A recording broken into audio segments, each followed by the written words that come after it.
All right, so as a scientist, you need to be able to design an experiment, collect data, and then talk about that data, interpret that data, and show that data off to other people, other scientists, so they can see what you found. Now, in this course, we're mostly going to use a lot of line graphs, but also column graphs. And in Excel, the features you'll be using, and by the way, if you don't have Excel, you can download it for free from the university. Go to University IT. You can enter in your username and password and get it for free. Use Excel, not Google Docs, okay? All right. So we're going to be using the column graph options and then the scatter plot options to make our graphs this semester. I'm going to start with a column graph, and it's up to you to know when to use what kind of graph. So how do we know that? Well, if you have data that has categories, like in this case, on this example, male, female, those aren't numbers, right? One of those axes is going to be some sort of title rather than numbers. So that is a sure sign that you're probably going to be using a column graph. Now what we have here is resting pulse rate for males and females in a Bio 1 course, and we have those numbers here. So if we were going to graph this data, first of all, what we need to figure out is the first thing we need are the averages, okay? The mean or the averages. So let's start with that. So down here, I'm going to type the word average. Oops, let me not do that. I'm going to add another column in here to give us room. There we go. All right, I'm going to type the word average here. And I'm going to go ahead and put male and female down here again, right above those averages, so I can remember what I'm doing.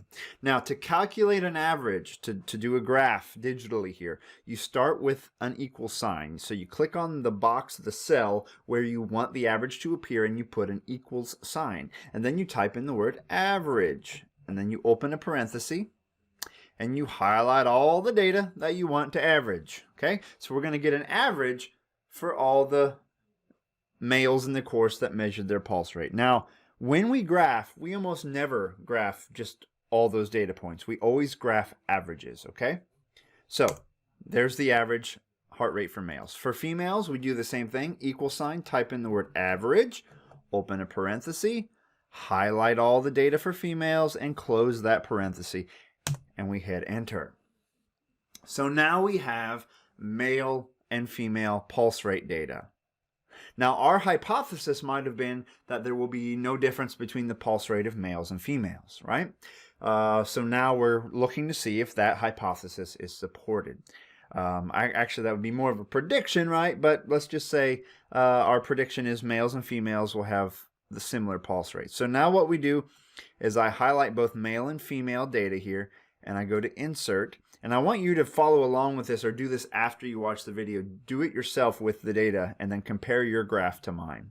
So I highlight male and female data, and then I'm going to go up here to Insert, and I'm going to insert a column graph. Now, if you have a Mac, it's going to look different, and you'll have to figure out how to do it. Look it up on YouTube. You can figure this out. It's pretty similar to this way, but it will be a little bit different. Okay, so here we have male and female data graphed out.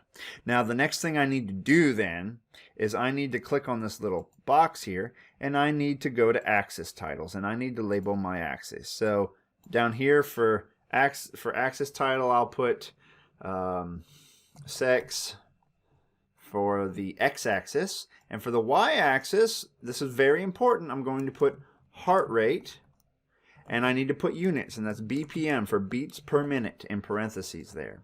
So notice what I have here. Now, another thing I'm going to do is I'm going to delete these ugly lines. I just click on them and I hit delete and they go away. All right, so when we make a graph for biology, we never have a title on the top of the graph. We never ever do that.